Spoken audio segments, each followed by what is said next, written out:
But we're going to start, as I promised you, in California, where multiple fires are burning within the Los Angeles areas. In some parts of Los Angeles, the skies are so clogged with smoke that day looks like night. Thousands have been forced to flee their homes. Many more thousands might have to evacuate in the coming hours. Hundreds of buildings have been destroyed. At least 2 people have died. Many have been injured.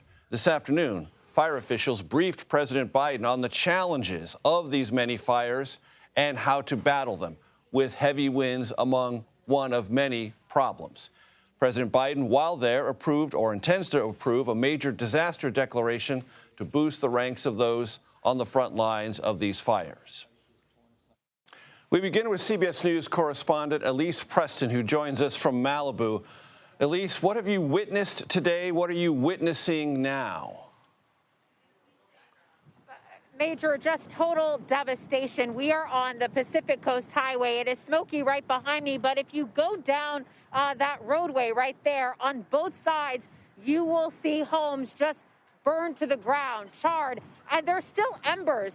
Those are still incredibly dangerous because, as you can see, this wind here is picking up embers and just erupting those embers into flames in a matter of seconds.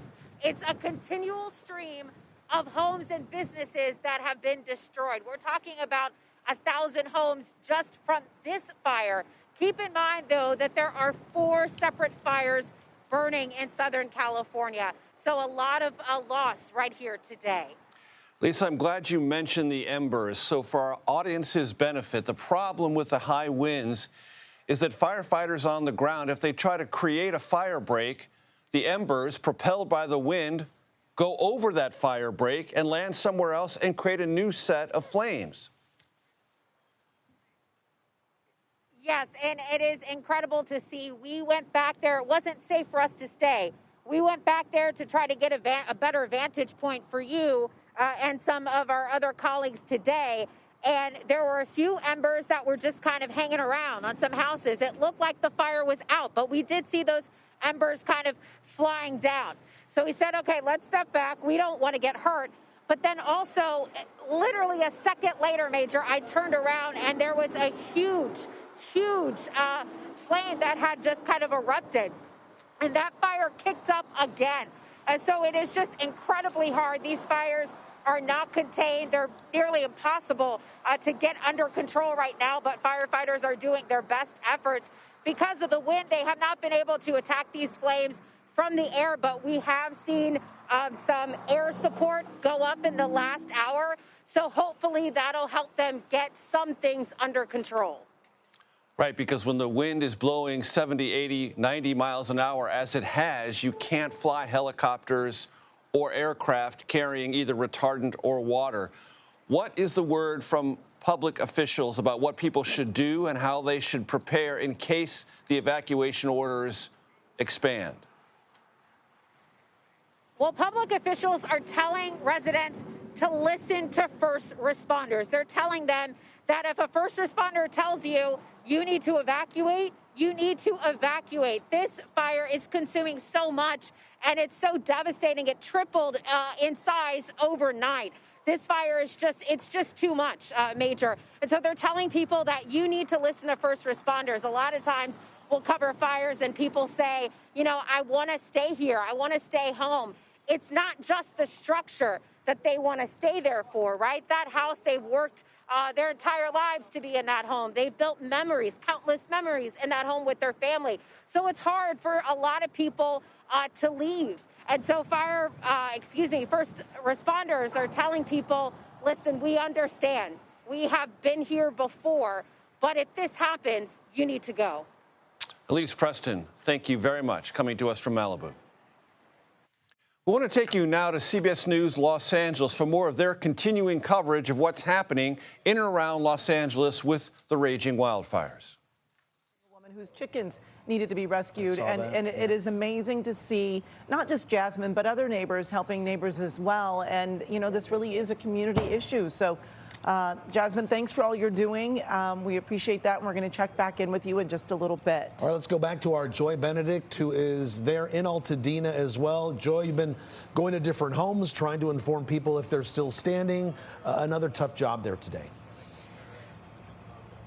Yeah, I mean, we're here on Olive right now, just north of Ventura. Unfortunately, this home is burning, and you can hear it hissing right now, as I believe that was the refrigerator that then just exploded a little bit from whatever, not refrigerator, the air conditioner, the wall air conditioner from whatever Freon was still in there. But this home has been burning for quite some time. But something that's a little concerning, we do have crews out here. We have CAL FIRE Riverside. They've been out here. They tried very, very hard to connect to a fire hydrant at the end of the corner, and they were unable to do so. There just was not enough water pressure to put any water on this home. So they're standing by. They're doing what they can to try and prevent it from spreading. But look around to the opposite side of the street here on Olive Avenue. Everything is gone. And there it goes again. I believe that is, in fact, the wall air conditioner there. From what I can tell from where I'm standing. But you're going to hear a lot of things like that when homes burn. As we come down to the edge of the road, as I mentioned, over to the left, the homes are all burned. Across the street, the homes are all burned there on Ventura. And we have these two homes that are still standing here on the corner. And this homeowner, John, was outside just a minute ago, and he said that he would speak to us, but I may have lost him. Anyway, he is still in his home, and he is hoping that his home will be saved, and he's hoping that he can do what he can to prevent something from happening to it. John, are you still in here? I don't know if John's still here. John? John may have wandered away, but certainly just a lot of destruction and devastation here in this community. And if you turn around to the other side, you can see very clearly why. I mean, just looking down Ventura Street, this is in the east direction. Every home is already leveled here in this community. And one of the issues that we're having are the power lines. Here, let's walk into the street so that you guys can see this. We have the power lines that are down that are blocking the roadway, and this is what I'm talking about. Until just a few moments ago, there weren't any emergency vehicles here. We had a lot of looky-loos that were coming. They were turning around and trying to go in the opposite direction simply because they could not get through. And that is the problem when you're dealing with a fire like this, is that the roads are impassable. So when we tell people to stay home and to stay safe, that's about all that we can do, and that is the best that we can do in a situation like this.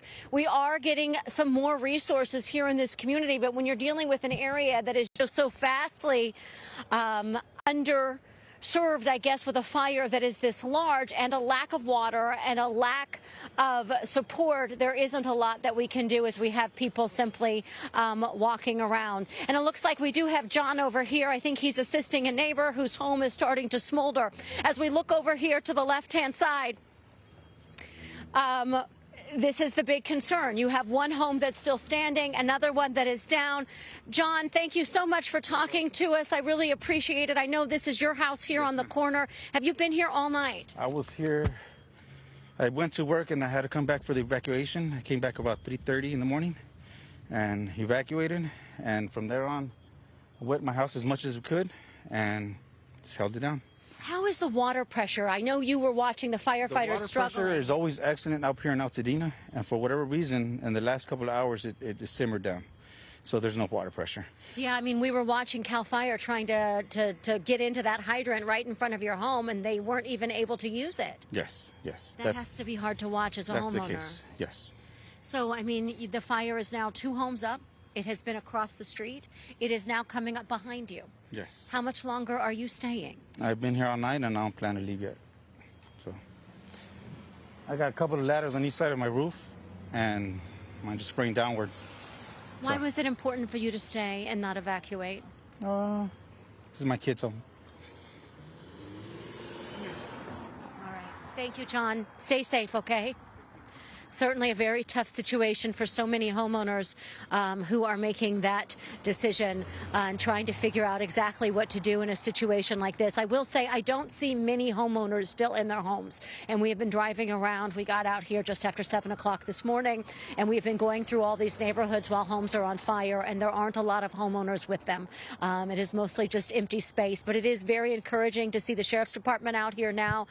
We have the Sheriff's Department adding some much-needed resources just to making sure that people don't go into this neighborhood. I mean, we like to think there aren't any looters. There's also not a lot of homes left to loot, but the last thing that we need are folks trying to go into the homes that are still standing or causing any problems. I'm coming out here in this neighborhood and also driving through these power lines. Like, this is a dangerous situation. I mean, we have constantly being look up, look right, look left. Here comes somebody else trying to come onto this street, and we don't know why.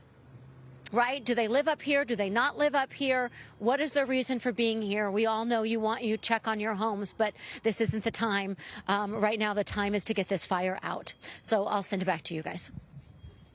Most likely you're de-energized. Imagine the situation at night where you can't see. You've been listening to continuing CBS News Los Angeles coverage of the wildfires there. We will continue to monitor these fires in and around Los Angeles and bring you updates right here on CBS News 24/7.